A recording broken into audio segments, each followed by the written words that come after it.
الله أكبر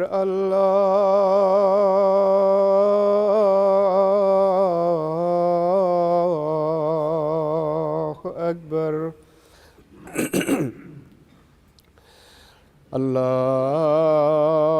الله أكبر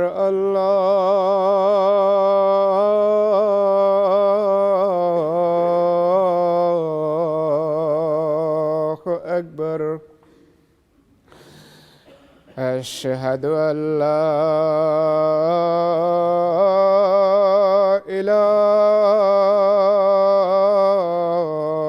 إله إلا الله أشهد أن لا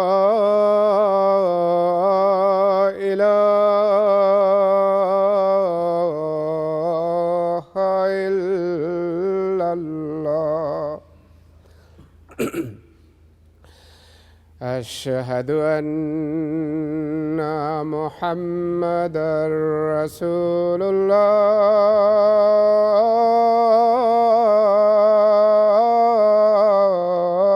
الله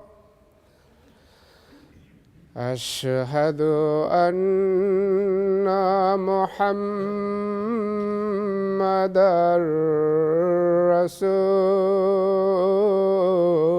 رسول الله حي على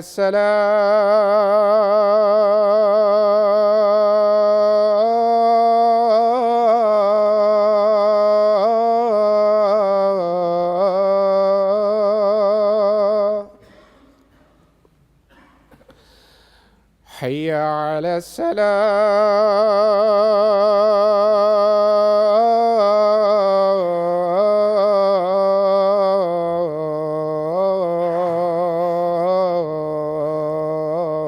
السلام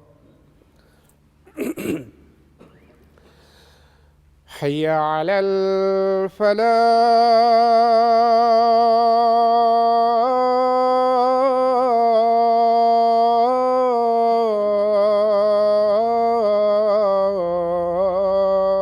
الفلاح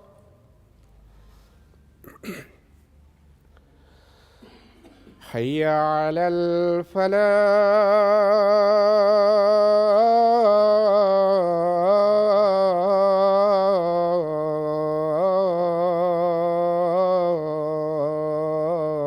الفلاح الله أكبر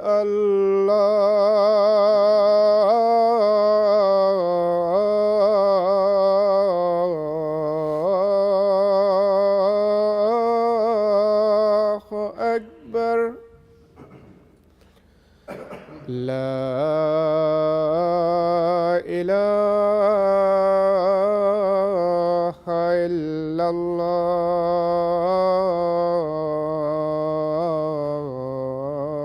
الله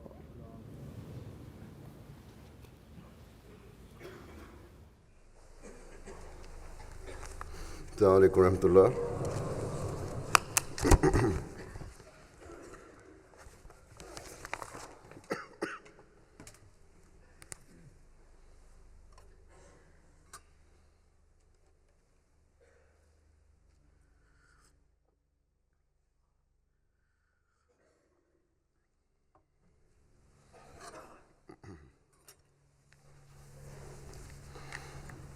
أشهد أن لا إله إلا الله وحده لا شريك له وأشهد أن محمدًا عبده ورسوله أما بعد فأعوذ بالله من الشيطان الرجيم بسم الله الرحمن الرحيم الحمد لله رب العالمين الرحمن الرحيم مالك يوم الدين إياك نعبد وإياك نستعين اهدنا الصراط المستقيم صراط الذين أنعمت عليهم غير المغضوب عليهم ولا الضالين.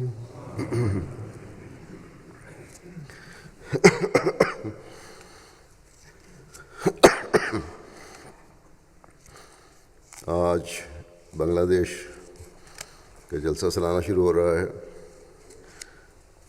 اس دفعہ ان کے آخری دن کے جلسے سے میں نے خطاب نہیں کرنا تھا، اس لیے انہوں نے اس خواہش کا اظہار کیا کہ خطبے میں ہی اس حوالے سے کچھ بات کرتے ہیں. اللہ تعالیٰ کے فضل سے بنگلہ دیش کی جماعت بھی بڑی مخلص جماعت ہے. یہ بھی وہ ملک ہے جس میں وہاں کے احمدیوں نے جان کی قربانی بھی دی، 12-13 کے قریب شہید ہوئے، سختیاں برداشت کیں اور کر رہے ہیں. لیکن احمدیت اور حقیقی اسلام پر ایمان اور یقین میں اللہ تعالیٰ کے فضل سے بڑے پکے ہیں.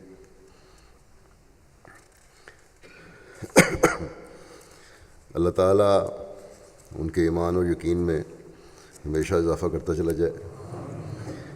اسی طرح سیرا لیون میں بھی آج جلسہ سالانہ شروع ہوا ہے اور وہاں بھی ان کو بعض موسم کی وجہ سے پریشانی تھی اور کچھ سیکیورٹی خدشات تھے.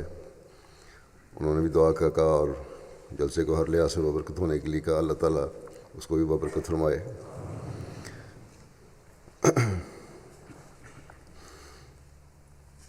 ہمیں ہمیشہ یاد رکھنا چاہیے کہ جس مقصد کے لیے یہ جلسے منعقد ہوتے ہیں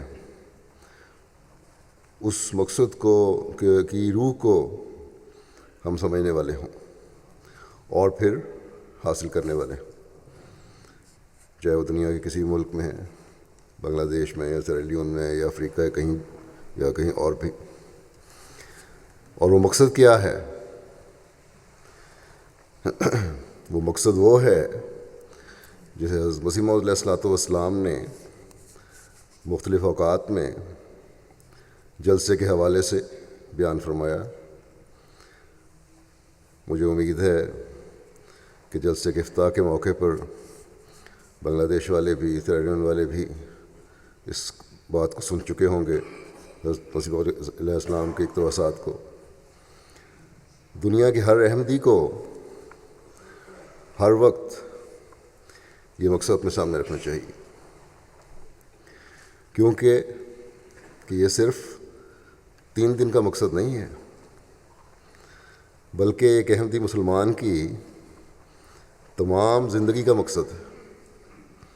بس انہیں ہر وقت ہمیں اپنے سامنے رکھنا چاہیے ان مقاصد. حضرت مسیح علیہ السلام نے فرمایا کہ جلسے کا مقصد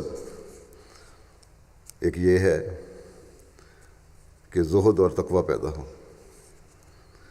اب یہ کوئی عارضی چیز نہیں، مستقل رکھنے والی چیز ہے. پھر کہ جلسے پر آنا تمہارے اندر اللہ تعالیٰ کے خوف کا حقیقی ادراک دلانے والا ہو، یہ بھی ایک مستقل چیز ہے. یعنی ایسا خوف جو صرف خوف زدہ ہو کر ڈرنے والا خوف نہیں ہے، بلکہ اپنے محبوب کی ناراضگی کا خوف ہو. پھر یہ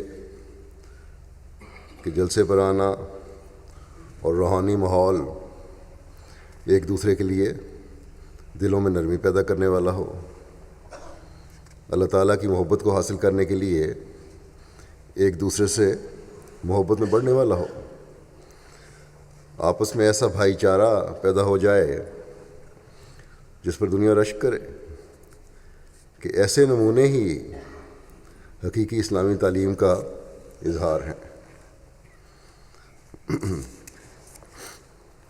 آپ علیہ السلام نے اس بات کی ضرورت کا بھی احساس دلایا کہ آپ کے ماننے والے انکسار اور عاجزی دکھانے والے ہوں، تکبر اور غرور کو اپنے اندر سے بالکل نکال دیں، اپنی روحانی ترقی کے معیار حاصل کر کے پھر اسلام کی حقیقی خوبصورت تعلیم کو اپنے ہم وطنوں میں پھیلائیں جہاں جہاں کے رہنے والے احمدی ہیں۔ مخالفت اگر ہے تو یہ ہمارے کام ختم نہیں کر سکتی، حکمت سے تبلیغ کا کام ہم نے ہر جگہ جاری رکھنا ہے، اور یہی ہمارا مقصد ہے۔ آج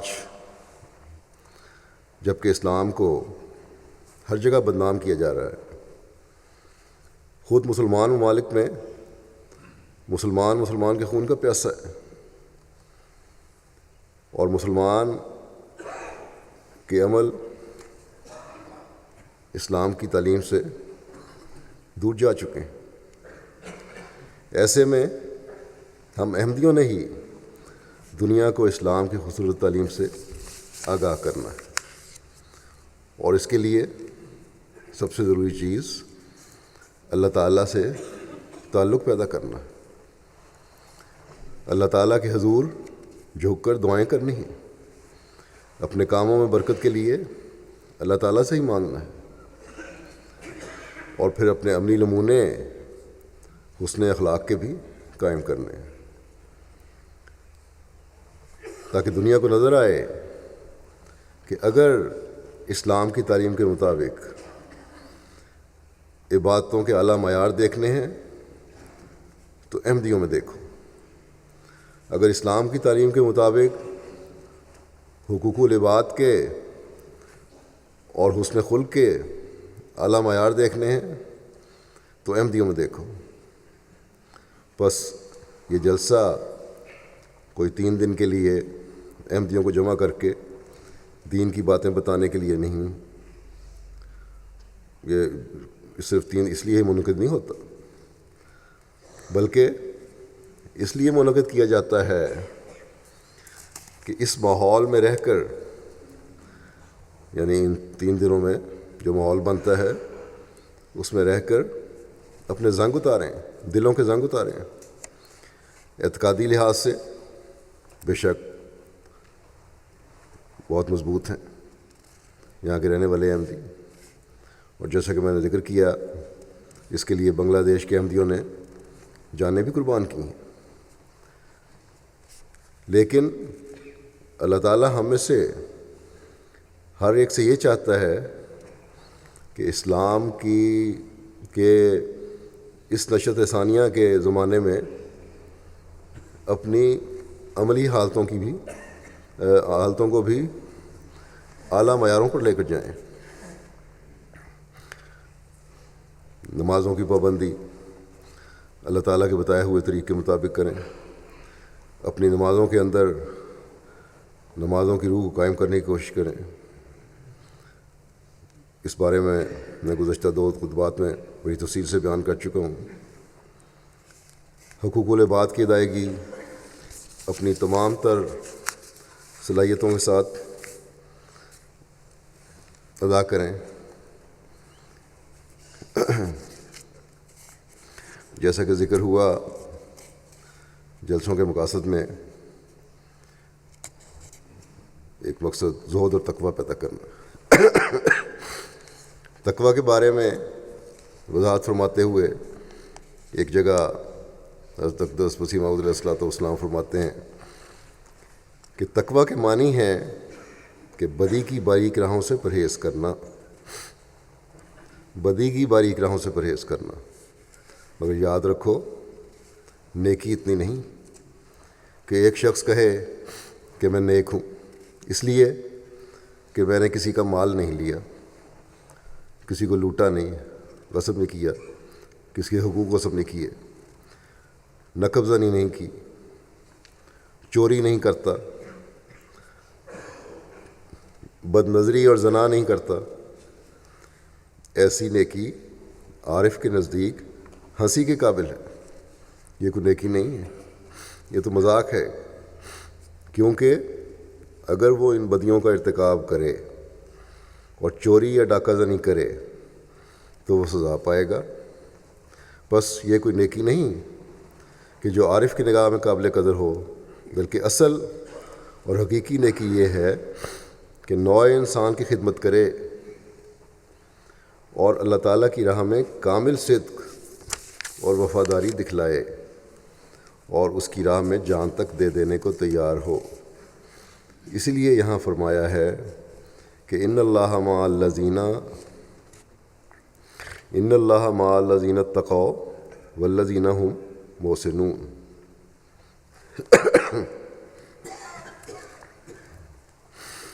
یعنی اللہ تعالیٰ ان کے ساتھ ہے جو بدی سے پرہیز کرتے ہیں اور ساتھ ہی نیکیاں بھی کرتے ہیں۔ فرمایا یہ خوب یاد رکھو کہ نرا بدی سے پرہیز کرنا کوئی خوبی کی بات نہیں جب تک اس کے ساتھ نیکیاں نہ کرے۔ بہت سے لوگ ایسے موجود ہوں گے جنہوں نے کبھی زنا نہیں کیا، خون نہیں کیا، چوری نہیں کی، ڈاکہ نہیں مارا، اور باوجود اس کے اللہ تعالیٰ کی راہ میں کوئی صدق و وفا کا نمونہ انہوں نے نہیں دکھایا۔ یہ جرم تو نہیں کیے لیکن اللہ تعالیٰ کی راہ میں کوئی سچائی ایسا نمونہ نہیں دکھایا وفا کا جو قابل تعریف ہو، یا نوع انسان کی کوئی خدمت نہیں کی، اور اس طرح پر کوئی نیکی نہیں کی۔ بس جاہل ہوگا وہ شخص جو ان باتوں کو پیش کر کے اسے نیکوکاروں میں داخل کرے، کیونکہ یہ تو بد چلنیاں ہیں۔ صرف اتنے خیال سے اولیاء اللہ میں داخل نہیں ہو جاتا انسان۔ فرمایا بد چلنی کرنے والے، چوری یا خیانت کرنے والے، رشوت لینے والے کے لیے عادت اللہ میں ہے کہ اسے یہاں سزا دی جاتی ہے۔ وہ تو اس دنیا میں سزا پا لیتے ہیں، وہ نہیں مرتا جب تک سزا نہیں پا لیتا، عموماً کسی نہ کسی ذریعے سے سزا مل جاتی ہے۔ یاد رکھو کہ صرف اتنی ہی بات کا نام نیکی نہیں ہے۔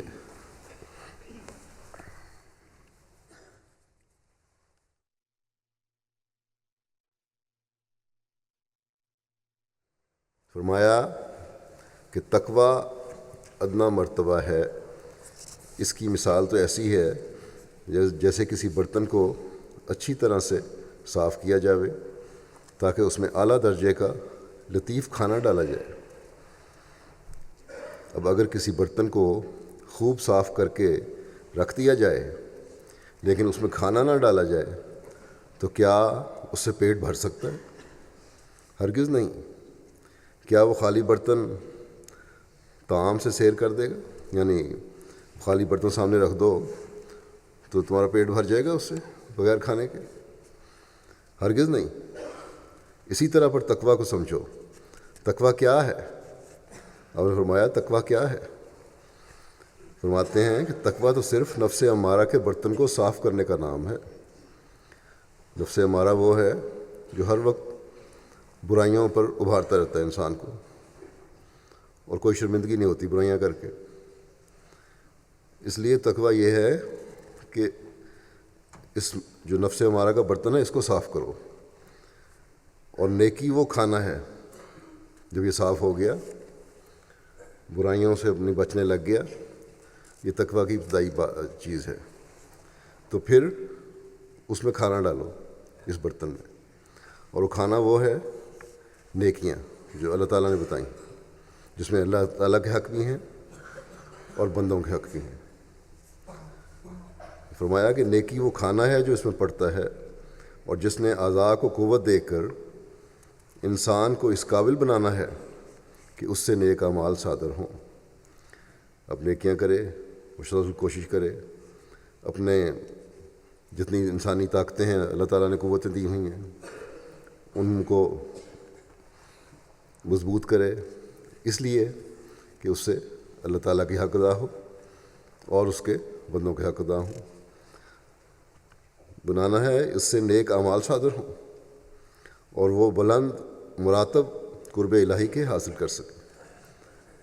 جب یہ دونوں باتیں ہوں گی، نیکیاں اس میں پڑھنے لگ جائیں گی، تو پھر تقوی کے معیار بھی بڑھے گا اور پھر قرب الہی بھی حاصل ہوگا۔ پھر ایک حقیقی مسلمان کے لیے بہت اہم چیز عبادت ہے۔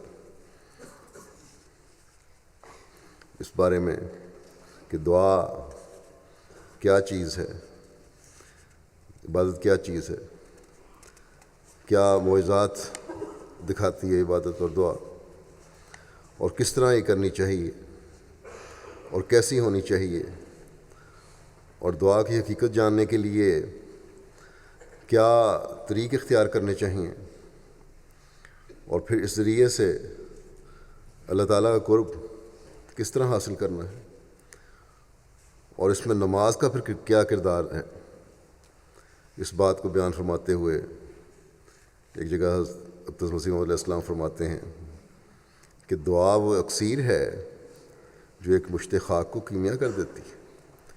ایک مٹی لو، وہ دعا سے سونا بن جاتی ہے۔ ایسی تاثیر ہونی چاہیے دعا میں۔ اور وہ ایک پانی ہے جو اندرونی غلاظتوں کو دھو دیتا ہے۔ لیکن کیسی دعا؟ فرمایا کہ اس دعا کے ساتھ روح پگھلتی ہے۔ ایسی دعا جو دل سے نکل رہی ہو اور روح پگھلتی ہو اس کے ساتھ، اور پانی کی طرح بہہ کر آستانہ حضرت احدیت پر گرتی ہے، اللہ تعالیٰ کے حضور پیش ہوتی ہے۔ وہ خدا کے حضور میں کھڑی بھی ہوتی ہے اور رکوع بھی کرتی ہے اور سجدہ بھی کرتی ہے، اور اسی کے ذیل وہ نماز ہے جو اسلام نے سکھلائی ہے۔ یعنی دعا دل سے جب نکلتی ہے، وہ کبھی بے قراری میں کھڑی ہوتی ہے، کبھی رکوع میں جاتی ہے، کبھی سجدہ کرتی ہے۔ مختلف حالتیں ہیں روح کی، اور ان کی ظاہری حالت جو ہے وہ نماز میں اس کا اظہار ہوتا ہے جو اسلام نے سکھلائی ہے۔ اور روح کا کھڑا ہونا یہ ہے کہ وہ خدا کے لیے ہر ایک ہیبت کی برداشت اور حکم ماننے کے بارے میں مستعدی ظاہر کرتی ہے، اور اس کا رکوع یعنی جھکنا یہ ہے، روح کا جھکنا یہ ہے یا رکوع کرنا یہ ہے کہ وہ تمام محبتوں اور تعلقوں کو چھوڑ کر خدا کی طرف جھکاتی ہے۔ خدا تعالیٰ سے زیادہ بڑا کوئی تعلق اور محبت نہیں، اور خدا کے لیے ہو جاتی ہے۔ اور اس کا سجدہ یہ ہے کہ خدا کے آستانے پر گر کر اپنے خیال بکلی کھو دیتی ہے اور اپنے نفس وجود کو مٹا دیتی ہے۔ کچھ انسان نہیں رہتا، سب کچھ اللہ تعالیٰ کے لیے ہو جاتا ہے۔ فرمایا کہ یہی نماز ہے جو خدا کو ملاتی ہے۔ اگر نماز کی حقیقت معلوم کرنی ہے کہ کیا حقیقت ہے، تو پھر یہ نماز ہے جس سے خدا ملتا ہے۔ لوگ کہتے ہیں نمازیں بڑی پڑھی اللہ نہیں ملا، تو یہ حالت پیدا کرنے کی ضرورت ہے۔ اور شریعت اسلامی نے اس کی تصویر معمولی نماز میں کھینچ کر دکھلائی ہے، تا وہ جسمانی نماز روحانی نماز کی طرح محرک ہو، کیونکہ خدا تعالیٰ نے انسان کے وجود کی ایسی بناوٹ پیدا کی ہے کہ روح کا اثر جسم پر اور جسم کا اثر روح پر ضرور ہوتا ہے۔ جب تمہاری روح غمگین ہو تو آنکھوں سے بھی آنسو جاری ہو جاتے ہیں، اور جب روح میں خوشی پیدا ہو تو چہرے پر بشاشت ظاہر ہو جاتی ہے، یہاں تک کہ انسان بسا اوقات ہنسنے لگتا ہے۔ ایسا ہی جب جسم کو کوئی تکلیف اور درد پہنچے تو اس درد میں روح بھی شریک ہوتی ہے، اور جب جسم کسی ٹھنڈی ہوا سے خوش ہو تو روح بھی اس سے کچھ حصہ لیتی ہے۔ بس جسمانی عبادات کی غرض یہ ہے کہ روح اور جسم کے باہمی تعلقات کی وجہ سے روح حضرت احدیت کی طرف روح میں حضرت احدیت کی طرف حرکت پیدا ہو، اللہ تعالیٰ کی طرف حرکت پیدا ہو، اس طرف چلے اور وہ روحانی قیام اور سجود میں مشغول ہو جائے، کیونکہ انسان ظاہری قیام اور سجدے اور رکوع جو ہیں ان میں ایک ایسا مقام حاصل ہو جائے کہ وہ روحانی بن جائیں، روح سے سجدے ہو رہے ہیں اور روح سے رکوع ہو رہے ہوں، یا روح کے رکوع ہو رہے ہیں اور روح کے سجدے ہو رہے ہیں، اور وہ حالت پیدا ہو جو انسان کو ظاہری طور پر خوشی اور غمی میں پیدا ہوتی ہے، انسان روتا بھی ہے، ہنستا بھی ہے، اسی طرح اللہ تعالیٰ کے ساتھ تعلق میں بھی اظہار ہونا چاہیے۔ روحانی قیام اور سجود میں مشغول ہو جائے، کیونکہ انسان ترقیات کے لیے مجاہدات کا محتاج ہے، ترقی کرنی ہے، مجاہدہ کرنا پڑتا ہے، محنت کرنی پڑتی ہے، اور یہ بھی ایک قسم کا مجاہدہ ہے۔ یہ تو ظاہر ہے کہ جب دو چیزیں باہم پیوست ہوں، جڑی ہوئی ہوں، تو جب ہم ان میں سے ایک چیز کو اٹھائیں گے تو اسے اٹھانے سے دوسری چیز کو بھی جو اس سے ملحق ہے کچھ حرکت پیدا ہوگی، لیکن صرف جسمانی قیام اور رکوع اور سجود میں کچھ فائدہ نہیں۔ اگر ظاہری طور پر صرف قیام کیا، رکوع کیا، سجدے کیے نمازوں میں، تو اس سے کوئی فائدہ نہیں، جب تک کہ اس کے ساتھ یہ کوشش شامل نہ ہو کہ روح بھی اپنے طور پر قیام اور رکوع اور سجود سے کچھ حصہ لے، اور یہ حصہ لینا معرفت پر موقوف ہے، اور معرفت فضل پر موقوف ہے۔ بس آپ نے ایک جگہ فرمایا اس کے، اور ایک جگہ اور وضاحت فرمائی کہ فضل جو ہے یہ ملتا تو اللہ کے فضل سے سب کچھ، اس لیے فضل کو حاصل کرنے کے لیے بھی اللہ تعالیٰ کے آگے جھکو، اسی سے مانگو، اور جب اللہ تعالیٰ کے فضل سے یہ معرفت حاصل ہو تو پھر ہی حقیقی نماز بھی ادا ہوتی ہے، اور اس کے لیے مجاہدہ اور محنت کی ضرورت ہے، لگاتار کوشش کی ضرورت ہے۔ جب مجاہدہ ہوگا تب ہی مقصد پیدائش بھی حاصل ہوگا۔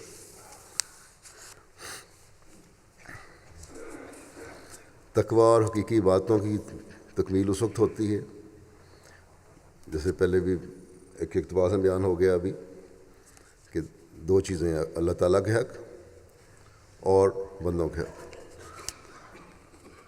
اور یہ تکمیل تقوی کی بھی تکمیل اس وقت ہوگی اور حقیقی باتیں بھی اس وقت ہوں گی جب حقوق العباد کی ادائیگی بھی ساتھ ہو۔ اس بات کو بیان فرماتے ہوئے حضرت اقدس مسیح علیہ السلام فرماتے ہیں کہ اصل بات یہ ہے کہ سب سے مشکل اور نازک مرحلہ حقوق العباد ہی کا ہے۔ لوگ نمازیں پڑھ لیتے ہیں، مسجدوں میں بھی آ جاتے ہیں، چندے بھی دے دیتے ہیں، بعض دفعہ جان کی قربانیاں بھی دے دیتے ہیں، لیکن بعض دفعہ ایسے موقع آتے ہیں کہ لوگوں کا حق ادا کرنا بڑا مشکل ہو جاتا ہے۔ فرمایا کہ اصل نازک مسئلہ اور مرحلہ حقوق العباد کا ہے، کیونکہ ہر وقت اس کا معاملہ پڑتا ہے، ہر آن یہ ابتلا سامنے رہتا ہے، بس اس مرحلے پر بہت ہی ہوشیاری سے قدم اٹھانا چاہیے۔ فرمایا کہ میرا تو یہ مذہب ہے کہ دشمن کے ساتھ بھی حد سے زیادہ سختی نہ ہو۔ بعض لوگ چاہتے ہیں کہ جہاں تک ہو سکے اس کی تخریب اور بربادی کے لیے صحیح کی جائے، کوشش کی جائے کہ دشمن کو برباد کر دیں، پھر وہ اس فکر میں پڑھ کر جائز اور ناجائز امور کی بھی پرواہ نہیں کرتے، اس کو بدنام کرنے کے واسطے جھوٹی تہمت اس پر لگاتے ہیں، افتراء کرتے ہیں اور اس کی غیبت کرتے اور دوسروں کو اس کے خلاف اکساتے ہیں۔ اب بتاؤ کہ معمولی دشمنی سے کس قدر برائیوں کا اور بدیوں کا وارث بنا، اور پھر یہ بدیاں جب اپنے بچے دیں گی، بدیاں برائیاں تو پھر ایک سے بعد دوسری برائی آتی ہے، جس میں بچے دیے جاتے ہیں، ایک بدی دوسرا بچہ پیدا کر دیتی ہے، جب اپنے بچے دیں گی تو کہاں تک نوبت پہنچے گی۔ فرمایا کہ میں سچ کہتا ہوں کہ تم کسی کو اپنا ذاتی دشمن نہ سمجھو، اور اس کینہ توزی کی عادت کو بالکل ترک کر دو۔ اگر خدا تعالیٰ تمہارے ساتھ ہے اور تم خدا تعالیٰ کے ہو جاؤ تو وہ دشمنوں کو بھی تمہارے خادموں میں داخل کر سکتا ہے، لیکن اگر تم خدا ہی سے قطع تعلق کیے بیٹھے ہو اور اس کے ساتھ ہی کوئی رشتہ دوستی کا باقی نہیں، اس کی خلاف مرضی تمہارا چال چلن ہے، اس کی خلاف مرضی تمہارا چلن ہے، پھر خدا سے بڑھ کر تمہارا دشمن کون ہوگا؟ مخلوق کی دشمنی سے انسان بچ سکتا ہے، لیکن جب خدا دشمن ہو تو پھر اگر ساری مخلوق دوست ہو تو کچھ نہیں ہو سکتا۔ اس لیے تمہارے طریق انبیاء علیہم السلام کا سا طریق ہو، اس لیے تمہارا طریق انبیاء علیہم السلام کا سا طریق ہو۔ خدا تعالیٰ کا منشا یہی ہے کہ ذاتی ادا کوئی نہ ہو، کوئی ذاتی دشمنی نہ ہو۔ فرمایا خوب یاد رکھو کہ انسان کو شرف اور سعادت تب ملتی ہے جب وہ ذاتی طور پر کسی کا دشمن نہ ہو۔ ہاں، اللہ اور اس کے رسول کی عزت کے لیے اللہ کا امر ہے، اللہ اور رسول کے عزت کا سوال پیدا ہوتا ہے تو وہاں دشمنی پیدا ہو جاتی ہے۔ یعنی جو شخص خدا اور اس کے رسول کی عزت نہیں کرتا بلکہ ان کا دشمن ہے، اسے تم اپنا دشمن سمجھو۔ اس دشمنی سمجھنے کے یہ معنی نہیں ہے، لیکن یہاں بھی وضاحت ہے کہ دشمن تم شخص سمجھو، لیکن اس کے یہ معنی نہیں کہ تم اس پر افتراء کرو اور بلا وجہ اس کو دکھ دینے کے منصوبے کرو، نہیں، بلکہ اس سے الگ ہو جاؤ۔ دشمن ہے، اس سے الگ ہو جاؤ اور خدا تعالیٰ کے سپرد کر دو معاملہ۔ ممکن ہو تو اس کی اصلاح کے لیے دعا کرو، ممکن ہو تو دشمن کی اصلاح کے لیے دعا کرو، اپنی طرف سے کوئی نئی بھاجی اس کے ساتھ شروع نہ کرو، یعنی کہ نیا جھگڑا شروع نہ کر دو اس کے ساتھ۔ فرمایا کہ یہ امور ہیں جو تزکیہ نفس سے متعلق ہیں۔ کہتے ہیں حضرت علی کا واقعہ بیان فرماتے ہوئے فرماتے ہیں کہ کہتے ہیں کہ حضرت علی کرم اللہ وجہ ایک دشمن سے لڑتے تھے اور محض خدا تعالیٰ کے لیے لڑتے تھے۔ آخر حضرت علی رضی اللہ عنہ نے اس کو اپنے نیچے گرا لیا اور اس کے سینے پر چڑھ بیٹھے۔ اس نے جھٹ حضرت علی کے منہ پر تھوک دیا۔ آپ فوراً اس کی چھاتی پر سے اتر آئے اور اسے چھوڑ دیا، اس لیے کہ اب تک تو میں محض خدا تعالیٰ کے لیے تیرے ساتھ لڑتا تھا، لیکن اب جب کہ تو نے میرے منہ پر تھوک دیا ہے تو میرے اپنے نفس کا بھی کچھ حصہ اس میں شریک ہو جاتا ہے۔ بس میں نہیں چاہتا کہ اپنے نفس کے لیے تمہیں قتل کروں۔ اس سے صاف معلوم ہوتا ہے کہ آپ نے اپنے نفس کے دشمن کو دشمن نہیں سمجھا۔ ایسی فطرت اور عادت، آپ فرماتے ہیں کہ ایسی فطرت اور عادت اپنے اندر پیدا کرنی چاہیے، اپنے ماننے والوں کو آپ نے فرمایا۔ اگر نفسانی لالچ اور اغراض کے لیے کسی کو دکھ دیتے اور عداوت کے سلسلوں کو وسیع کرتے ہیں تو اس سے بڑھ کر خدا تعالیٰ کو ناراض کرنے والی کیا بات ہوگی؟ بس کسی ذاتی رنجش کی وجہ سے کسی کو دکھ نہیں دینا، اور اللہ اور رسول کے دشمن کے ساتھ بھی دشمن سمجھو اپنا، وہاں سے اٹھ جاؤ، اس کے لیے دعا کرو، اس کی اصلاح کی کوشش کرو اور اس کے حملوں کا جواب دو جو جائز طریقے ہیں، لیکن یہ نہیں کہ اس کے ہر بات کو برا سمجھتے ہوئے دشمنوں پر مکمل طور پر غلط طریقے سے دشمنی پر اتر جاؤ، یہ بھی غلط ہے۔ اللہ تعالیٰ ہمیں تقویٰ کا حقیقی فہم اور ادراک عطا فرمائے اور اپنا فضل فرماتے ہوئے اللہ تعالیٰ کا قرب حاصل کرنے والی ہماری نمازیں اور عبادتیں ہوں۔ حقوق العباد کی ادائیگی کی باریکی کو سمجھنے والا ہمیں بنائے اللہ تعالیٰ۔ ہمارا ہر فعل چاہے وہ دنیاوی ہو اس نیت سے ہو کہ ہم نے اللہ تعالیٰ کی رضا کو ہر حال میں حاصل کرنا اور مقدم رکھنا ہے۔ اللہ تعالیٰ ہمیں اس کی توفیق عطا فرمائے۔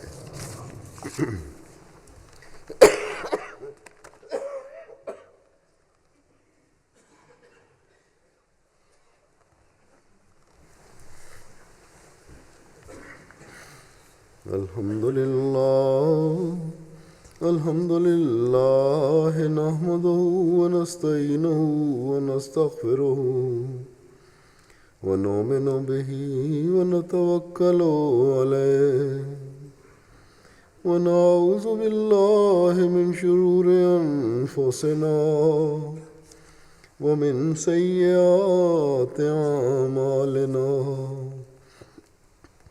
من يهده الله فلا مضل له ومن يضلله فلا هادي له ونشهد أن لا إله إلا الله ونشهد أن محمدا عبده ورسوله عباد الله رحمكم الله إن الله يأمر بالعدل والإحسان وإيتاء ذي القربى وينهى عن الفحشاء والمنكر والبغي يعظكم لعلكم تذكرون اذكروا الله يذكركم